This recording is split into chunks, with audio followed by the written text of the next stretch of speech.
Raoul Wallenberg, the man who stood between life and death. Part I, the diplomat who defied the Reich, Budapest, July 1944. The city looked peaceful from a distance, cafes still served coffee. Trams still rang their bells. The Danube still flowed calmly between Buda and Pest. But beneath the surface, Budapest was suffocating. Fear lived in every doorway. Death waited in offices, trains, and lists typed on German machines, and into the city stepped a man who carried no weapon, only papers. Raoul Wallenberg, a Swedish diplomat, adjusted his hat as his car rolled through the streets. He was 31 years old. Tall. Calm. Well-dressed. And about to confront one of the most efficient killing systems ever created. He knew exactly what was happening here. In the last few months alone, hundreds of thousands of Hungarian Jews had been deported to Auschwitz. Trains left daily. People vanished overnight. The Germans, assisted by Hungarian authorities, were racing against time, because the war was turning against them. Wallenberg had one mission: save as many lives as possible. No matter the cost. Point 1. A desk against an empire inside the Swedish legation. The air was tense. Papers covered every surface. Names. Addresses. Family members. Desperation. An aide whispered, "They're lining people up at the railway yards again." Wallenberg didn't look up. Good. Then we go there. The aide froze. "Sir, the SS, I know," Wallenberg said calmly, finally raising his eyes. "They respect confidence. And paperwork." He stood, straightened his jacket, and picked up a stack of documents stamped with blue and yellow seals. Schutzpasse, protective passports. They were not legally worth much, but Wallenberg would make the Nazis believe they were worth everything. Point 2. The first confrontation. The train platform smelled of smoke, sweat, and fear. Hundreds of people stood guarded by armed men.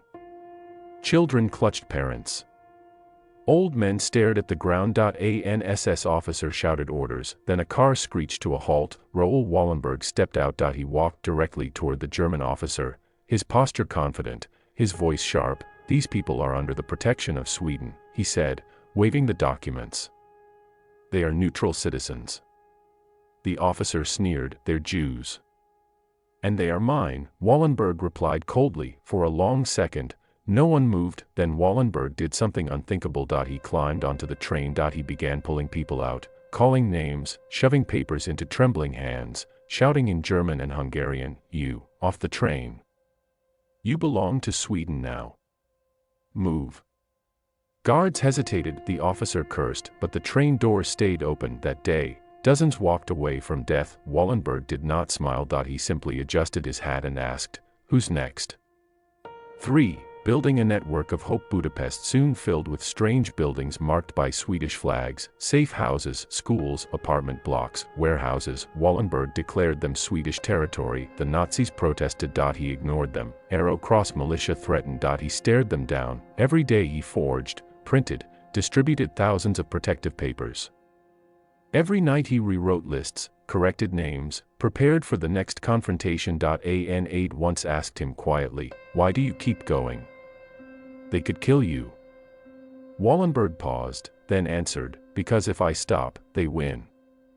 4. The man the Nazis couldn't break. The Germans knew him. They hated him. They tried bribery, then threats, then intimidation. Point 1. SS officer leaned close and whispered, "You know how this ends." Wallenberg replied calmly, "Yes. With you losing." By late 1944, Budapest was collapsing. The Red Army approached. Deportation slowed, not because the Nazis chose mercy, but because one man kept interfering. Raoul Wallenberg had become a problem they could not solve, and that made him dangerous. Raoul Wallenberg, Part 2. Facing the machinery of death. Budapest, autumn 1944. The city was tightening like a fist. Yellow stars appeared on coats overnight. Lists multiplied. Trains ran on time. And behind every timetable stood men with clipboards who did not need to shout to be obeyed. The Arrow Cross patrols learned quickly. The Germans taught them efficiency. Hatred did the rest. Raoul Wallenberg moved through this tightening world with an audacity that felt almost reckless. He wore his Swedish diplomatic badge openly, as if the thin enamel and stamped paper could repel bullets. Sometimes it did. Sometimes it didn't. But he kept walking. Mr. Wallenberg, said Kalman, a Hungarian clerk who had chosen the dangerous path of helping him. They're raiding the district again. Tonight. Raoul didn't stop. He checked a folder, then another. Names. Addresses. Blue and yellow covers stamped Schutzpass, protective passports whose legal power depended entirely on how convincingly Raoul could pretend they were invincible. Then tonight, Raoul replied calmly, will be faster. 1. Paper against guns at a rail siding by the Danube. Arrow Cross men herded people toward freight cars. A mother clutched her son. An old man tried to stand straight. The guards laughed. Raoul arrived in a battered car, brakes screaming. He stepped out, voice steady, eyes sharp. These people are under Swedish protection, he announced, raising a stack of passports. They are Swedish interests. A guard scoffed. They're Jews. Raoul stepped closer, close enough that the guard could smell his cologne. See the calm, then you are detaining Swedish interests, Raoul said. Release them. Now. For a heartbeat, the world held its breath. Then Raoul began calling names, confidently, loudly, pulling people from the line as if reading a manifest no one dared contradict. You. You.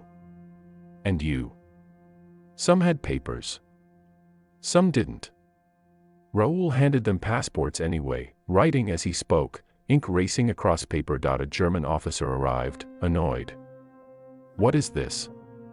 Raoul turned, polite as a banker. A misunderstanding. The officer hesitated. The badge. The certainty. The war's outcome already whispering at the edges of his mind. Let them go, he muttered. The doors stayed open. The train did not leave. Point 2. The safe houses. Budapest filled with safe houses, ordinary apartments suddenly declared Swedish, Swiss, or neutral territory by the alchemy of flags and seals. Raoul spread them across the city like lifeboats. Inside one, children learned to keep their voices low. Women learned to sleep fully dressed. Men learned to wait. Will it hold? Asked Ilona, who had lost her husband 2 weeks earlier. Raoul looked at the flag pinned to the wall. As long as I can stand between you and the door. And if they come anyway? Raoul smiled, thin and fearless. Then I'll argue. 3. Confrontation. A German official, tall, immaculate, blocked Raoul's path in a ministry corridor. You interfere too much, Herr Wallenberg. Raoul met his gaze. I interfere exactly enough. The men leaned in. You are alone. Raoul leaned back. No. I have paper. The official laughed softly. Paper burns. So do lies, Raoul said. But not today. They stared at each other, two kinds of power measuring the room. Outside, boots echoed. Somewhere, a door slammed. Raoul walked past. Point 4. The river the Danube ran dark and cold. Arrow Cross men lined people at the embankment. Shots cracked. Bodies fell. Raoul arrived breathless, shouting names, waving papers, arguing inches from rifles. These are protected. A guard raised his weapon. Raoul did not step back. You shoot, he said quietly, and you answer to Sweden. The guard's hands trembled. He lowered the rifle. Raoul pulled people from the line, 1, 2, 5, until the patrol broke, cursing. That night, Raoul did not sleep. He wrote more passports until his hand cramped. He drank bad coffee. He stared at the ceiling and listened to the city breathe like a wounded animal. Point 5. The cost, Raoul, Kalman said, voice hoarse. They know your name. Raoul nodded. Good. They're watching you. Raoul nodded again. Then they'll see what I do. A pause. You could leave. Raoul closed a folder, careful and final. Not yet. 6. Winter approaches. Snow dusted the streets. Soviet artillery murmured at the horizon. Time was shortening. Raoul increased the tempo. More passports, more confrontations, more nights spent running on courage and caffeine. He slept in his car. He learned which officers could be shamed, which bribed, which avoided. Each day was a wager, each night, a ledger of lives. 7. A quiet promise in a stairwell. A boy tugged Raoul's sleeve. Will we be safe? Raoul knelt. I level. Tonight, he said. And tomorrow we'll make another tonight. The boy nodded, as if that was enough. Because sometimes, it was. Part 3, The Siege of Budapest, Budapest, Winter 1944-1945. By December, Budapest was no longer a city. It was a cage. The Red Army closed in from the east, street by street, block by block, while German and Hungarian Arrow Cross forces tightened their grip from within. Artillery thundered day and night. Buildings collapsed. The Danube ran dark under drifting ice and bodies. Inside this collapsing inferno, Raoul Wallenberg did not flee. He moved faster. 1. A city under sentence. The siege turned Budapest into a starving giant. Food vanished. Water froze. Hospitals overflowed. Corpses lay unburied in courtyards and stairwells, and for the Jews of the city, the siege meant something worse than hunger. Time was running out. The Arrow Cross accelerated their terror. Night raids, executions on the riverbank, forced marches into the snow. Wallenberg's car, battered, riddled with bullet holes, flying Swedish flags barely visible under grime, tore through streets under shell fire. Turn left. He shouted to the driver as explosions shook the pavement. They're clearing houses again. Near the ghetto. Every day was a race against death measured in minutes. 2. The ghetto stands on the edge. The Budapest ghetto became a trap, tens of thousands packed into a few blocks, disease spreading, children dying silently in corners. Arrow Cross commanders planned its liquidation, a final massacre before the Soviets arrived. Wallenberg knew this. So he did something insane. He stormed into Arrow Cross headquarters. 3. Walking into the lion's den, the Arrow Cross officer stared at him, stunned. You should not be here, the men sneered. This city is under siege. Wallenberg placed his hands on the desk, calm, unflinching. If the ghetto is destroyed, he said quietly, Sweden will personally ensure that every one of you is tried as a war criminal. The officer laughed. You think Germany will lose? Wallenberg leaned closer. I don't think, he replied, I know. Silence filled the room. The Arrow Cross had heard the artillery. They had seen the Soviet advance. They knew the Reich was dying. Fear flickered behind the man's eyes. The order to liquidate the ghetto stalled for now. 4. Death on the Danube. One night, Wallenberg heard shouting near the river. Arrow Cross militiamen were lining Jews along the frozen Danube, tying them together, preparing to shoot them so the bodies would fall into the water. Wallenberg jumped from his car before it stopped. He ran. Bullets cracked nearby. Stop, he screamed in German. These people are under Swedish protection. The executioners laughed. Wallenberg pulled documents from his coat and began calling names, real and invented. You. And you. Step forward. Confusion spread. A few prisoners hesitated. Then stepped out. You're lying, one militiaman said, raising his rifle. Wallenberg stepped between the rifle and the prisoners. If you fire, he said coldly, you will answer to Sweden. And to the world. Seconds passed. The rifle lowered. That night, dozens walked away from the river who should have died in it. 5. The last protection houses. As shells fell closer, Wallenberg's network began collapsing. Buildings burned, guards fled, food supplies vanished. Still, Wallenberg kept moving, stamping documents, dragging people into protection houses, threatening, bribing, lying, improvising. He slept almost never. A colleague begged him, Raoul, when the Soviets arrive, leave. Promise me. Wallenberg shook his head, not until the last minute. 6. Liberation and silence. In January 1945, Soviet tanks rolled into Budapest. The Arrow Cross fled. The ghetto survived. Over 100,000 Jews were still alive. Wallenberg stood in the ruins, exhausted, thin, his coat hanging from his shoulders. He had one, or so it seemed. Days later, he told his driver, "I'm going to meet the Soviet command. They need to know what's happened here." He never came back. 7. The vanishing Soviet officers detained him for his own protection. Then moved him east. Then, nothing. No trial. No explanation. No body. Raoul Wallenberg vanished into the Soviet system, a man who had defeated Nazis with paper, courage, and audacity, swallowed by a different machine of silence. Part 4. The Disappearance, Budapest, January 1945. The siege was ending, but the city looked as if it had died and been forgotten. Snow fell on burned-out trams. Corpses lay frozen in doorways. The Danube carried broken ice and debris past shattered bridges. Soviet artillery thundered in the distance as German resistance collapsed street by street. In the midst of this devastation, Raoul Wallenberg was still working. He no longer slept in buildings, too dangerous. He moved between basements and abandoned offices, checking lists, rewriting names, issuing the last protective passes he could.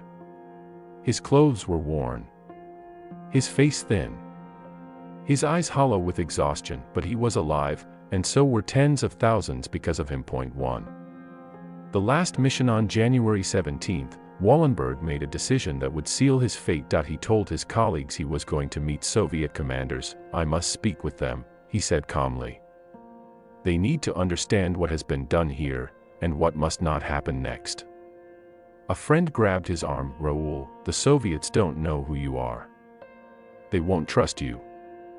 Wallenberg smiled faintly. "If I don't go, no one will speak for the people I protected." He got into a Soviet vehicle with his driver, Vilmos Langfelder. It was the last time anyone outside the Red Army saw him free. 2. Arrest without explanation. Instead of a meeting, Wallenberg was arrested. No charges. No explanation. No trial. The Soviets suspected him of espionage, a neutral diplomat with American connections, moving freely through Nazi-controlled territory, saving Jews with documents no one had authorized to them. That was enough. He was transported east, first to Romania, then to Moscow, then into Lubyanka prison, the heart of the Soviet security system. The men who had faced Eichmann, SS officers, and death squads now vanished into silence. 3. Silence and lies. For years, Sweden asked questions. Where is our diplomat? What has happened to Raoul Wallenberg? The Soviet Union answered with nothing. Then, in 1957, came a statement: Wallenberg died of a heart attack in prison in 1947. No body. No witnesses. No documents. Survivors refused to believe it. Former prisoners later claimed they had seen him alive. In the 1950s, even the 1960s, a tall foreigner who spoke perfect German, isolated, questioned endlessly. The truth was buried as deeply as the man himself. 4. The world remembers what the Soviets tried to erase. The world engraved into history. Raoul Wallenberg became righteous among the nations, an honorary citizen of the United States, as an honorary citizen of Canada, Israel, Hungary, a symbol of moral courage without weapons in Budapest. His name is carved into memorials. In Israel, trees grow in his honor. Survivors told their children and grandchildren one simple truth: a man stood between us and death, and he refused to step aside. 5. The final meaning. Raoul Wallenberg was not a soldier. He was not a general. He carried no gun. His weapon was paper. His shield was courage. His battlefield was bureaucracy twisted into murder. He proved that one civilian, armed only with resolve, could stand against an entire system of evil and win, even if the cost was his own freedom. He disappeared, but the people he saved lived. And because they lived, Raoul Wallenberg never truly died.